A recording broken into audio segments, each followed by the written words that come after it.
इरशाद खोखर के साथ आप देख रहे हैं थर्ड पार्टी एनालिस्ट।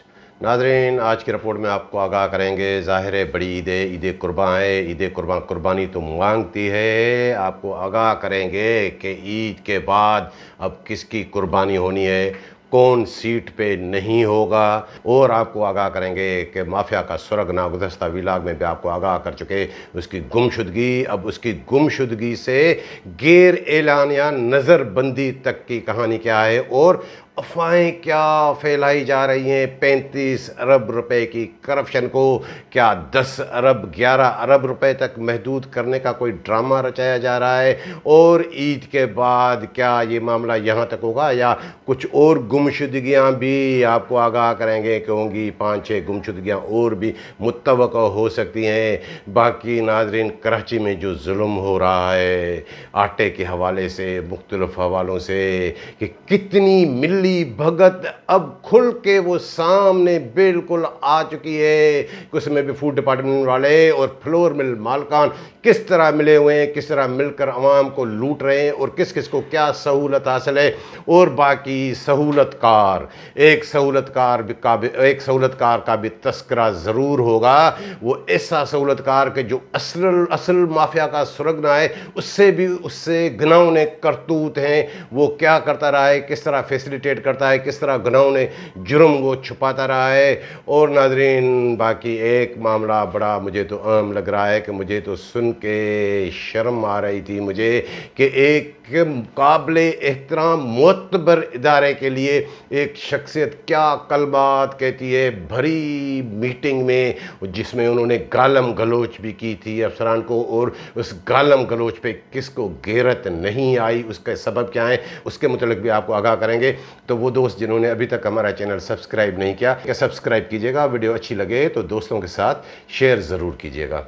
सबसे पहले नाज़रीन आपको बताएं कि आपको 2-3 व्लॉग्स में पहले भी हम आगाह कर चुके हैं कि कराची में गंदम लाने पे पाबंदी, मामला हाई कोर्ट में चला गया। फ्लोर मिल्स मालकान ने वहाँ पिटीशन दायर की, उसकी हेयरिंग, उसकी 26 तारीख को भी हेयरिंग हुई है। वो क्या हेयरिंग हुई है कि वहाँ पे आपने सुना होगा ऐसे जितने भी केसेस होते हैं, डिले टेस्ट कभी सरकारी वकील पेश नहीं होता, या अगर 2 फरीकन के दरमियान है, या कभी कोई और फरीक का वकील शरीक नहीं होता। लेकिन ऐसा कम सुना होगा आपने कि खुद पिटिशनर का वकील वो पेश ना हो कि वो मसरूफ़ हैं।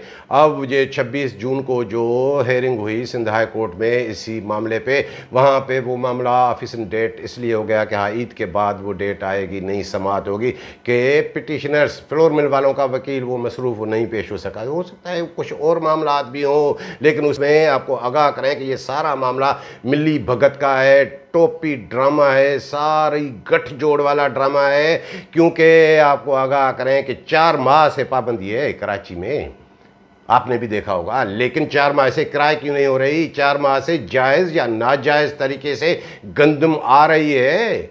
300-300 ट्रक, 250-250 ट्रक डेली वो कहाँ जा रहे हैं? इन्हीं के पास आ रहे हैं। तो फ्लोर मिल वाले भी उसी में खुश हैं। और ये जो पिटीशन हुई है, मुझे तो ये सारा टोपी ड्रामा लग रहा है। एक व्लॉग में आपको पहले भी आगाह कर चुके हैं कि अगर ऐसा मामला है तो फिर आपका वकील कहाँ नहीं। और मुझे जो लग रहा है कि इसमें जो मिली भगत में खुद जो है इनके जो फ्लोर मिल मालकान के जो बड़े बड़े जो है ये रहनुमा हैं वो शामिल है। क्योंकि फ्लोर मिल मालकान और फूड डिपार्टमेंट के आपको डायरेक्टर फूड इमदाद शाह तो बता चुके हैं कि वो भी पार्टनर है, और भी कई फ्लोर मिल मालकान से पार्टनर हैं, और उससे वो मुस्तफ़ीद होते रहे। ये जो ट्रक आते रहे उनमें सब फ्लोर मिले नहीं। ये बड़ा इंकशाफ कर रहे हैं हम कि उसमें चंद फ्लोर मिले ऐसी हैं जो मंजूर नज़र, जो इनकी सारी मिली भगत में शामिल हैं, वो इससे मुस्तफ़ीद होती रही हैं। उन्हें सस्ते दाम पे, कम निरखों पे उन्हें गंदम मिलती रही है। तो जाहिर है ये टोपी ड्रामा सारा पिटीशन का कि हाँ पाबंदी हो रही है, ये फिर मीडिया में कभी दिखावा भी, इधर भी, सब ढोंगे। ये फ्लोर मिल वाले खुश हैं। 4 महीने में आप अंदाज़ा लगाएं कि कराची को 80 लाख बोरी गंदम चाहिए। इन्हें पास्को से 10 लाख बोरी गंदम दी गई ना, क्या 10 लाख बोरी से उनका वो गुजारा हो गया? गंदम तो जायज़ या नाजायज़ तरीके से आ ही रही है। तो ये सारा टोपी ड्रामा है, क्योंकि फ्लोर मिल वालों के घर से क्या जाता है, भुगत तो अवाम रहा है। आटा साहब 150 रुपये, 160 रुपये, 170 रुपये किलो, और फ्लोर मिल वाले खुश हो। जैसे आपको पता है कि चंद फ्लोर मिल मालकान, बाकी नहीं। हाँ, इनमें अच्छे लोग भी हैं, जिन बाकी फ्लोर मिल वालों को, अक्सरियत को तो पता भी नहीं होगा। अक्सरियत क्या, यूँ कहें कि 95% फ्लोर मिलों को पता भी नहीं होगा कि ये कोई इनकी वो मिली भगत शामिल है। और बाकी फ्लोर मिलों को सस्ती गंदम ये हसन अली मक्सी देता रहा है, अल्ताफ़ मक्सी देता रहा है, यह घुमरो जो डिप्टी डायरेक्टर है वो देता रहा है। और मैंने 15 जून का फूड डिपार्टमेंट का एक लेटर देखा, फजूल लेटर।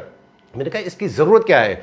वो लेटर ये है कि भाई आइंदा उसी फ्लोर मिल को सरकारी गंदम दी जाएगी जो फ्लोर मिल एसोसिएशन सिंजून से की मेंबर हो, और जब नई कोई फ्लोर मिल बनेगी तो उसमें भी फ्लोर मिल का नुमाइंदा हो।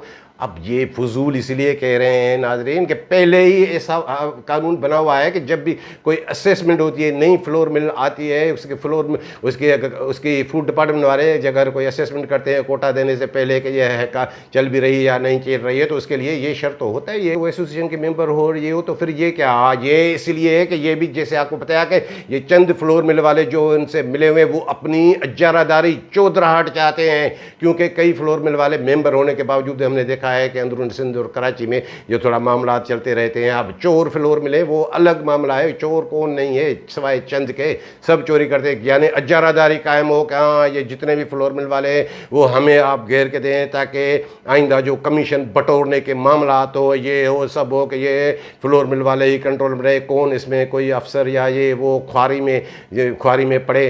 तो ये सारा ड्रामा, टोपी ड्रामा, अब मुझे वो फजूल लगा। आप भी देखें कि ये लेटर का निकालने का, ये इमदाद शाह हज पे जाने से पहले डायरेक्टर फूड वो निकाल के गया है, क्योंकि वो तो खुद फ्लोर मिलर भी है, तो जाहिर है वो तो ऐसे ही करेंगे। और इसमें मुकेश चावला और इसमें मिनिस्टर मुकेश चावला और बाकी अब तो वो अल्ताफ़ मक्सी भी सब भी, तो ये इन्होंने सारा मिली भगत से किया है। और नाजरीन आपको आगाह करें कि ईद के बाद कौन सीट पे होगा कौन नहीं होगा, तो इसके मतलब मेरी ये इतला है कि सेक्रेटरी खुराक राजा खुर्रम शहजाद उमर वो भी अब इधर उधर बाएँ शाएँ बाएँ कर रहा है। मुझे लग रहा है कि ईद के बाद शायद ये भी सीट पे ना हो। वैसे भी वो जुलाई में बच्चों के साथ गुज़श्ता साल भी वो बाहर गए थे, वो जाते हैं बच्चों की छुट्टियां ये वो, लेकिन ये मामला सिर्फ यहाँ तक महदूद नहीं है। वो जो आपको बताया था कि लापता हो गया है महकमा खुराक की माफिया का सुरगना हसन अली मक्सी, उसके बाद की तबीयत भी थोड़ी ढीली पड़ गई है। और आपको आगाह करें कि मेरी ये इत्तला है कि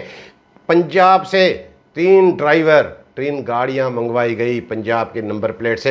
वो सेक्रेटरी साहब का सामान, ये वो कपड़ों के बैग, ये वो भर के, उस कपड़ों के बैग में क्या होता है, सारा माल जो इन्होंने कमाया है रिश्वतखोरी का वो भी समेट के वहाँ पे पहुँचाया जा रहा है। 3 गाड़ियाँ, 3 ड्राइवर पंजाब से भाई क्या करने आए थे। और नाज़रीन आपको गुज़श्ता एक वीलाग में, मेरे ख्याल में 24 जून का वीलाग था, उसमें आपको आगाह किया था कि 23 तारीख को जो मीटिंग हुई उसमें क्या गालम गलोच की इस सेक्रेटरी राजा खुर्रम शहजाद ने।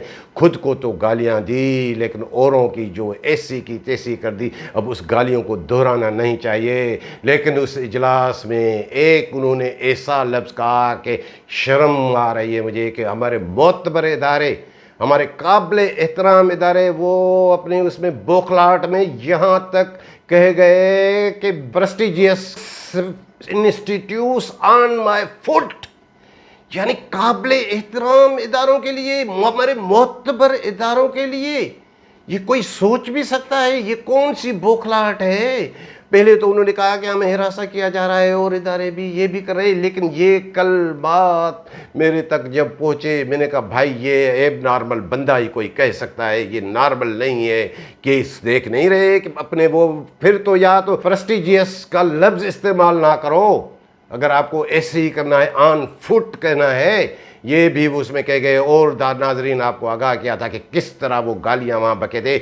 मैं सोच रहा था कि इन्होंने इतनी गालियां दी भाई, इतने अफसरान बैठे थे वहाँ, किसी की कान पे जू तक नहीं रेंगी, किसी ने उसको जवाब तक नहीं दिया। क्यों? इस इजलास में deputy director food Larkana Nasrullah Chandio, भाई वो आकिल लाड़काना का चांडियो है, अगर कोई थोड़ी बहुत ऐसी वैसी भी बात कह दे तो वो पता नहीं क्या क्या चल जाता है। वहाँ उसको उसको गैरत नहीं आई कि सेक्रेटरी क्या कह रहा है। और आपको बताएं कि डीएफसी कश्मीर जो रहीम बख्श बुज़दार साहब का अपने आप को बेटा कहलवाता है, अख्तर बुज़दार, वो सरदार, उन सरदारों को वहां कुछ नहीं हुआ कि ये क्या सेक्रेटरी क्या किस किस्म की गालियां दे रहा है।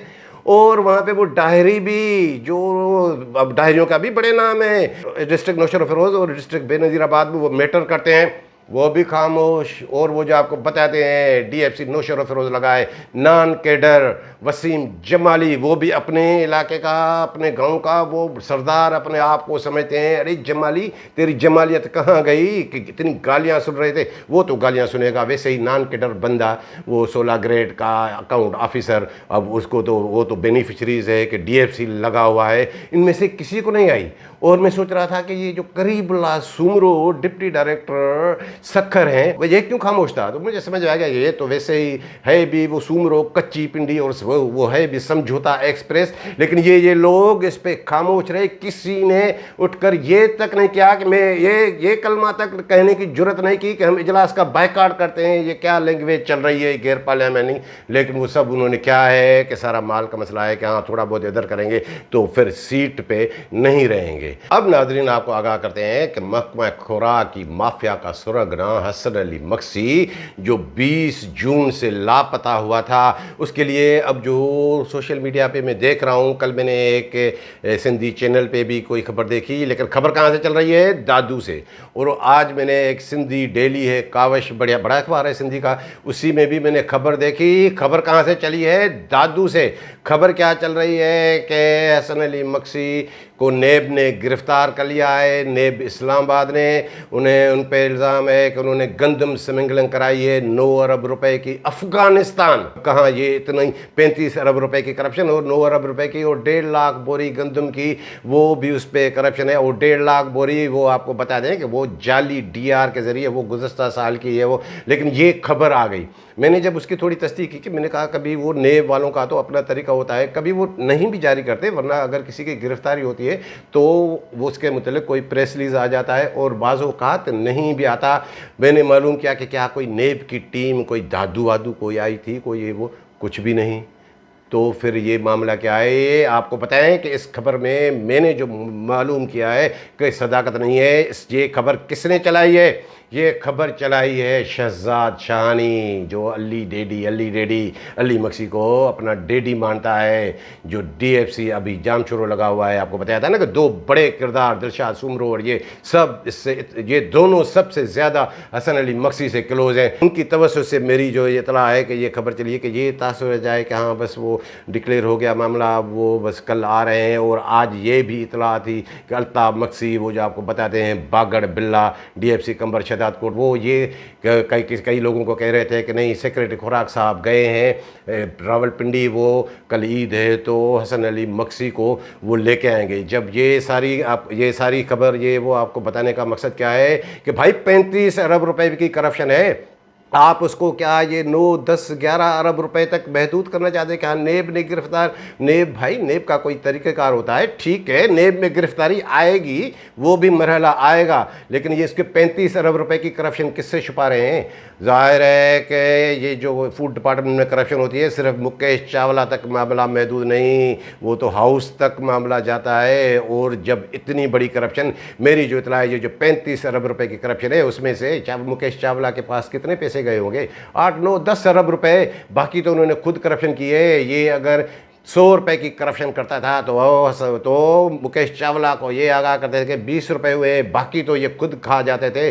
और इन्होंने जो ज़मीन खरीदी है, वो चौकी जो आपको पहले भी बताया था, हज़ारों एकड़ ज़मीन जो झल मक्सी के इलाके में, वो कहाँ है? वो कहाँ से खरीदी है? इन्होंने जो 3-3 बंगले यहाँ कराची में बनाए और बेतहाशा इन्होंने जो आमदनी से ज़ायद असासा जाते हैं, तो वो कहाँ जाएंगे? ये सारा मामला ये इसलिए कि ये बस इधर उधर करके ये कहें कि नहीं हुआ गए। और दूसरी बात आपको आगाह करें नाजरीन के, मेरी जो इतला है कि कुछ लोग हसन अली मक्सी के घर पे मुबारकबाद देने के लिए कुछ रिश्तेदार या कुछ वो पहुंच रहे हैं, तो उन्हें वहाँ से गालियाँ मिल रही हैं। उनका वालिद तालिब मक्सी उनको गालियाँ दे के भगा रहे हैं कि जाओ भाई, इधर नहीं आओ, इधर नहीं आओ, नहीं किसी से नहीं मिलना, क्या करना है। और वो क्या है है। मेरी इतला ये है कि हाँ, वो जिस तरह आपको बताया था कि वो डिक्लेयर अभी तक मामला नहीं है। ये भाई इसमें बड़े बड़े पहलवान मैदान में उतरे, बड़े बड़े पहलवान, हाँ बड़े बड़े नवाब के ये हो, थोड़ी वो मुफ्ती हो जाए, ये हो जाए। और ऐसे में मुझे इतला मिली कि वो जो शहदाद कोट का शीदा टल्ली आपको बताते हैं, दिलशाद सुमरो DFC शिकारपुर, उनकी इतला भी आपको गुज़श्ता वीलाग में बताया था कि वो भी पिंडी पहुँच गए। भाई मैं सोच रहा था ये क्यों ये वहाँ पहुँच गए। ज़ाहिर है अपनी सिंसियरिटी तो ज़ाहिर करनी है, क्योंकि उनके पास बड़े राज हैं, उनको सबसे ज़्यादा हसन अली मक्सी ने नवाजा है। अब वो भाई क्यों गए हैं तो पता चला कि नहीं, उनका भी कोई वहाँ सोर्स है। भाई वो सोर्स कौन सा है कि हाँ, पता चला कि हाँ भाई वो मेरे भाई के साले का चचा, उसकी खाला का ससुर, उसका भाई, वो उसका रिश्तेदार है। इस तरह करके वो भी पहुंचा। भाई दिलशाद सुब्रो, सिंसियरिटी आपने दिखा ली। तू तो वो बंदा है कि यहाँ बड़ा अखाड़ा लगा हुआ है, बड़े बड़े पहलवान मैदान में, तू तो वहाँ पे एक जग पकड़ के पानी पिलाने वाला है सबको, किले से बाहर रहने वाला, कोर्ट से बाहर रहने वाला।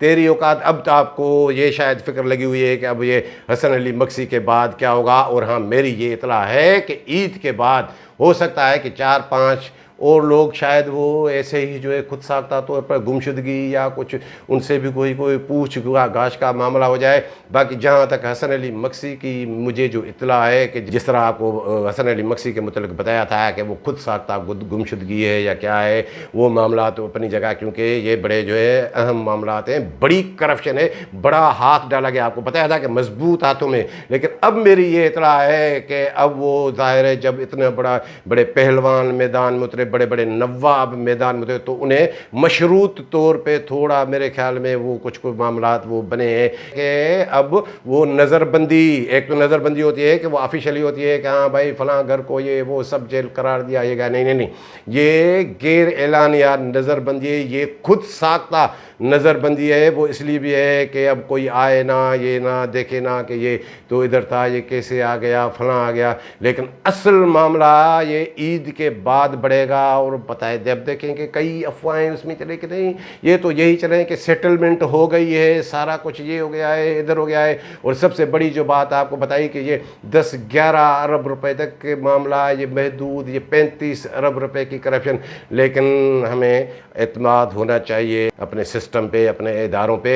और आपको ये भी बताएं कि किसी बंदे से मेरी बात हो रही थी, वो उन्होंने क्या कलमात कहे कि ज़ाहिर है जब इस तरह के मामलात होते हैं कि वो अगर जो है तो नेब वेब में वो ज़ाहिर तो वो कभी ना कभी वो होना ही है, अगर नहीं भी होना है। तो मुझे वो अपना एक सोर्स कह रहा था कि सर जी ये देखे तो सही, अब ये जो हसन अली मक्सी है ये क्या एंटी स्टेट नहीं है। अब वो उस दोस्त से जब मेरी बात हो रही थी तो मैंने कहा यार ऐसे जब मामलात होते हैं तो वो ज़ाहिर है करप्शन के मामला, तो करप्शन के इदारे अलग हैं, वो हमारा तो ये सूबाई मैटर है तो उसमें FIA वो भी नहीं, उसमें तो ज़ाहिर है वो घूम फिर के नेब एंटी करप्शन का तो कोई हाल नहीं है। बाकी कोई वो ऐसा मामला तो नहीं है कि एंटी स्टेट के मामला तो हो तो फिर कोई उसमें ये वो कहीं और गिरफ्तारी ज़ाहिर हो जाए। तो वहाँ से मुझे उस दोस्त ने कहा कि क्या ये आपको एंटी स्टेट सरगर्मियाँ नहीं लग रही हैं, या करप्शन जो हो रही है ये एंटी स्टेट नहीं है, ये मुल्क की जड़ें खोखला नहीं कर रही हैं? खोखर साहब आप भी कमाल करते हैं, ये एंटी स्टेट हैं, इन लोगों के ख़िलाफ़ एंटी स्टेट के तर्ज पे कार्रवाई होनी चाहिए, सिर्फ ये इदारे को नहीं। लेकिन वो ठीक है, हमारी अदलिया भी है, हमारे और मामलात भी हैं। तो आपको ये बताएं कि अब वो खुद साख्ता गुमशुदगी के बाद अब उसकी खुद साख्ता नज़रबंदी है। अब देखें कि कल वो किससे ईद मिलते हैं या नहीं मिलते हैं, या फिर ईद के बाद क्या मामलात बनते हैं। और नाज़रीन आपको आखिर में बता दें कि एक किरदार है बड़ा सहूलतकार, जो आपको बताया कि कभी कभी वो जो अफसर सुरगना क्रिमिनल होते हैं उनसे भी बड़ा किरदार, वो कौन है? वो है अल्लाह डिनो मेमन, एडी मेमन। वो ये हसन अली मक्सी तो 2013 में अपॉइंटमेंट हुए अल्ताफ़ मक्सी वाले। ये तो भाई पुराना बंदा है, 90 से लेकर बड़ा माहिर है, जालसाजी का बड़ा माहिर है, वो इनका सहूलतकार है। कराची में इन्होंने जो 3.25 लाख बोरी गंदम गुज़श्ता सीज़न के दौरान चक्कियों का कोटा वो खुद बेच के खाया। उसके अब चालान तो ज़ाहिर है रिकॉर्ड का मुंह तो भरना है कि अब चालान चक्कियों के नाम पे कैसे निकले। तो मेरी इतला है कि हसन अली मक्सी इस एडी मेमन को, जो कोटड़ी वाले गोदाम को उसको इंचार्ज परिवार भी बनाया है, 3-3 जो है उन्होंने भी घर खरीद लिए हैं, 5-6-7 प्लाट भी उन्होंने खरीद लिए हैं। वो आए और जालसाजी ऐसी की कि पुरानी उनकी जो है चालान निकाल के चक्कियों के उनके वो फोटो कापी करा के बाकी जो गंदम उनको मिली तक नहीं थी वो भी उनमें जाहिर कर दी। भाई कॉलम 19 कहाँ है, उसमें तो सारा पता चल जाता है बैंक का रिकॉर्ड से कि किसने जाके पैसे जमा कराए। वो सारी ये जो सहूलतकारी ये दिलशाद सुमरो को भी ये करता रहा है। जो सबसे ज़्यादा जो इससे पता है कि उन्होंने कहाँ कहाँ ये डीआर चेंज करने का मारे शुरू से लेकर ये तो कल 2013 में नौकरी में आए, ये जो टैक्सी मेमन है इसने बड़ा गंद मचाया है सबकी सहूलतकारी और मिश्रा। और वो ऐसा ही है कि उसके बाहर लगा हुआ बोर्ड लगा हुआ होता है कि खिदमात बराए फ़रोख्त। आप कहेंगे वो बोर्ड कहाँ लगा हुआ होता है, वो उसके माथे पे लगा होता है बोर्ड, खिदमात बराए फ़रोख्त। सिर्फ ये डीआर चेंजर के नहीं, जिस तरह के आप खिदमात आप उनसे लेना चाहें वो आपको खिदमात वो देंगे। इन लोगों का ऐसा किरदार होता है। तो असल बात बताएं कि ये जो सहूलतकार है ये उनसे ज़्यादा खतरनाक हैं। इनकी बलबूते पे ही तो ये जो सुरगना वरगना जो बनते हैं वही तो उन्हें रास्ता दिखाते हैं। तो उस पर भी नज़र होनी चाहिए नाजरीन। तो ये थी आज की रिपोर्ट पसंद आई हो तो दोस्तों के साथ शेयर ज़रूर कीजिएगा। मिलेंगे अगली रिपोर्ट के साथ।